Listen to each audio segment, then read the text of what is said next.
Et donc voilà le but du projet. Ouais, je suis d'accord, mais tu veux pas me le laisser? Parce que toi, t'as déjà une chronique, en fait, non? Oui, mais toi t'es mauvais, faut le dire. T'es mauvais. Ah. Bah oui. Ouais, mais ça ferait beaucoup pour toi, quand même, non? Bah, je ferai ça le week-end, j'ai eu le temps. Ouais, bon, je sais. On va tirer au hasard, hein, pour savoir qui c'est qui va présenter. Bon, ok, courte paille.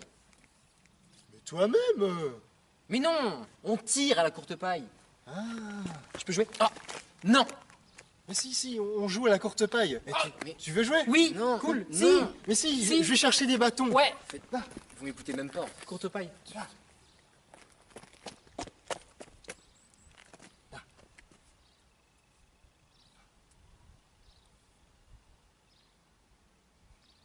Merde! Donc voilà, c'est là que j'avais prévu. Ah. Oh, oh, Non! Non! Toi là! Toi derrière! Dépêche-toi! C'est un projet sérieux! Merde! Vous êtes prêts? On y va. Mais t'as trouvé ça où? C'est pour la chronique? Non. T'as trouvé ça où? Bah, mais je veux le même, moi. Mais non, mais... Pff, c'est pas grave.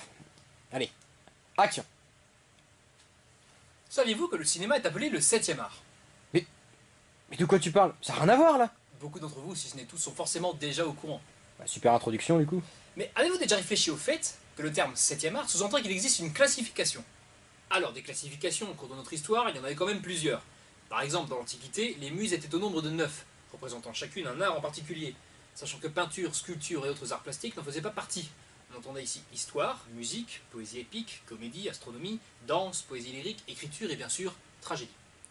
Est-ce que tu m'entends? Ta gueule. Ah ouais, tu m'entends. Mais de nos jours, la classification la plus répandue, et celle qui de temps en temps continue de s'agrandir, c'est celle de Georg Wilhelm Friedrich Hegel, philosophe allemand du 18e-19e siècle, bien connu des personnes s'intéressant à la philosophie, complètement inconnu pour les autres.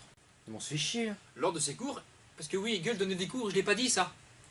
Mais tu peux pas nous faire sa biographie non plus, enchaîne. Lors de ses cours, Hegel décida de classifier les arts, Les arts. non les arts en deux mots, parce que sinon ça va rien dire. Le premier étant l'architecture, le deuxième la sculpture, le troisième la peinture, le quatrième la musique, et le cinquième la poésie. Mais pourquoi tu nous parlais de cinéma alors? Tu te doutes bien qu'au 19e siècle, le cinématographe était loin d'être à son apogée. Compliqué un peu de le considérer comme un art en tant que tel, du coup. Mais vous vous demandez sûrement qu'est-ce qui permet de classer ces arts en deux mots, hein, sinon ça veut toujours rien dire, de classer ces arts dans cet ordre et non dans un autre en particulier. On s'en fout ça. Mais non, tu vas voir, c'est rapide. En fait, Hegel a décidé de classer ces arts du moins expressif et plus matériel au plus expressif et moins matériel. Tu vois, c'était rapide. J'avais compris. Par la suite, cette liste s'est agrandie. Ils sont venus s'ajouter le 6e art qui est les arts de la scène, le 7e qui est le cinéma, le 8e qu'on appelle les arts médiatiques, regroupant la radio, la photographie et la télévision. Si, la télévision est considérée comme un art en soi. Puis en 9e, la bande dessinée. De nos jours, on ajoute parfois sous le nom de 10e art l'art numérique, dans lequel il va m'être un peu compliqué de détailler parce que plus on avance et plus je me rends compte que je n'ai toujours pas évoqué le but de toute cette explication. Ah, quand même. Les débats continuent de s'alimenter afin de déterminer ce qui pourrait intégrer cette liste. Modélisme, calligraphie, gastronomie, tatouage, parfumerie et que sais-je encore. S'il te plaît, fini. Voilà, toute cette explication avait bel et bien un but.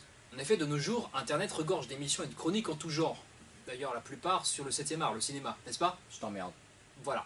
Mais ce n'est pas notre objectif. Nous aimerions vous emmener avec nous dans un voyage parmi les arts vivants. En deux mots, on sait. Bah non, en trois, parce que sinon les arts... Fini.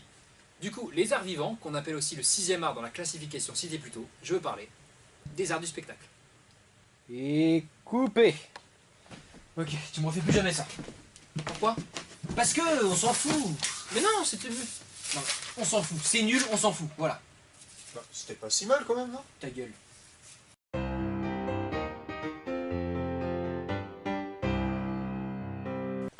Saviez-vous que depuis 2006, le jeu vidéo est considéré comme un art, officiellement et juridiquement, d'après une demande du ministère de la Culture de l'époque?